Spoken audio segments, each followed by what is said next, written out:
How many times have you said to yourself, this is the year I'm gonna really improve my English?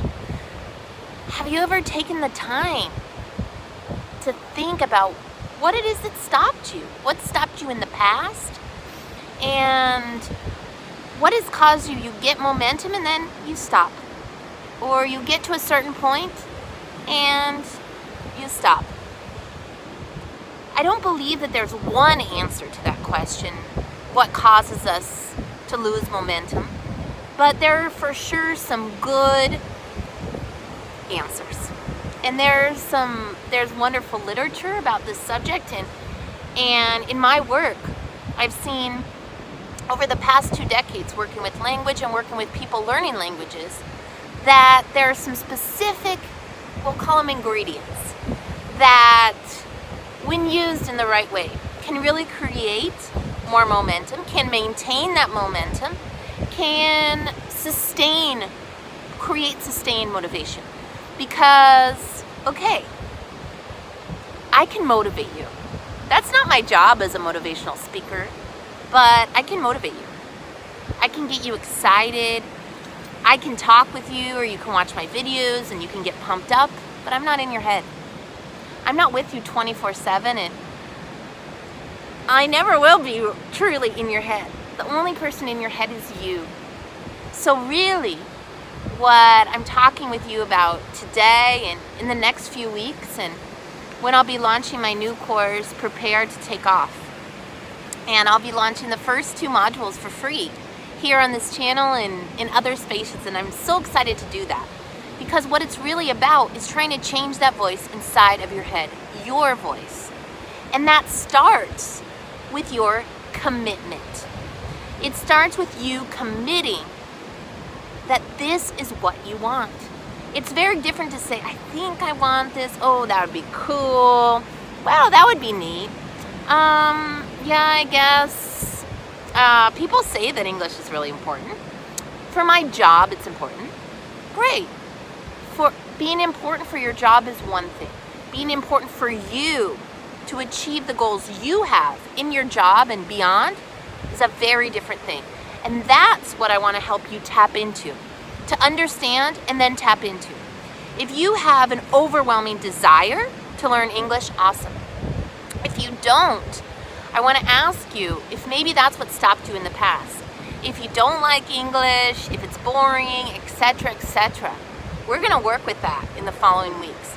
But I want to make it very clear to you that one of the most important things is for you to have a desire to not only learn, but a desire for something very specific. So think about that. I have a desire to go to this conference in 2 months. I have a desire to go to this conference in 1 year. I have a desire to talk to these people. I have a desire to present my project in English and pitch it at this conference. If you have that very specific desire, well, it's a lot easier to not only be motivated, but to keep motivated. Because we have to really have that desire, which desire is a fire within us, right? What's the root of desire? It comes from of the sire, of the spirit. And desire is a burning desire in us that comes almost from outside of us. It's within us, but it's very strong, and it pushes us to go farther than we may expect or than we may have gone before. And that power of that desire is what we need to keep us going through the hard times. If you want to learn and improve your English, if you want to reach those goals, well, yeah, you need to study. If it's in a year that you want to achieve this goal, well, you need to start today.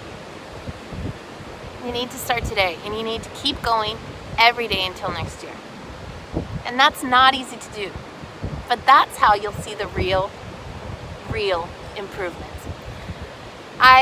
Like I was saying, it's so important, I think, to celebrate some of the people that really demonstrate this in real life. And I can say that I've had the pleasure to work with amazing people over the past years here in Brazil and beyond. But I want to really highlight some of the important people I've worked with who are Brazilians who have improved their English.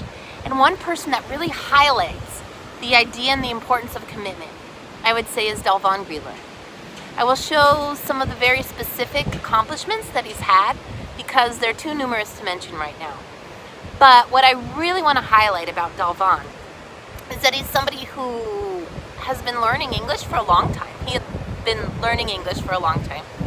And when we met in 2014, he said, I want to go and do part of my PhD in Italy. And my English pronunciation needs to be better to talk with my colleagues and for me to get there, okay? We worked on that. And in not that many months, we worked really hard on that.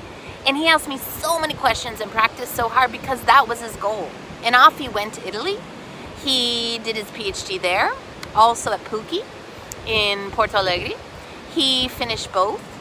He got his PhD with honors. During that mid-time, he changed his goal to being able to really write well in English because that was his goal, to be able to publish, to be able to go to conferences, to be able to present his work written, and then also to be able to pronounce it when he was presenting at conferences. And he was able to do that.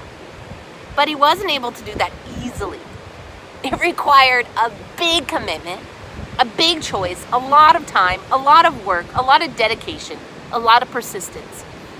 But why I want to highlight him is because he really shows how important it is to commit. He decided this is what I want, and he had a lot of barriers that could have stopped him during that process. So many, I'm not going to get into those either. But I just want to say that it wasn't easy. But he knew this is what he wanted to do, what he had to do, and he just kept going. He just kept going. And that's what I want to really hammer in today, is that's what commitment is about. And that's why it's the first step. Because we got to take that step and say, I'm going. I'm going in that direction. But when it gets a little hard, I'm not going to turn back. No. There's nothing back there anymore. I'm going. And if you're willing to turn back, it's going to be hard to go as far forward as you may dream of or as you're capable of. But if you're willing to go forward and do whatever it takes to continue to go forward, well, literally the sky is the limit. And that's why Prepare Integrative Language Coaching has the plane. Because we fold that paper into a plane and we push it. And we can go as high as the sky. I know that's true. I know that's true. But we have to start by making a choice, start by making a commitment, start by choosing one thing and choosing and deciding that we will achieve that goal. Well, I know this is possible, and it's my great pleasure to talk with you today, and I hope that this resonates with you, and it's my great pleasure to work with you in the next couple weeks, months, and years to help you achieve your goals and start with your commitment. So what are you committed to? What do you want to achieve that you won't stop until you achieve it? What is your real desire? I would love to hear from you, and thank you so much for being here with me today. Oh, it's such a blessing. I wish you all the very best that this world has to offer. Much light, much love, and until next week, ciao, ciao.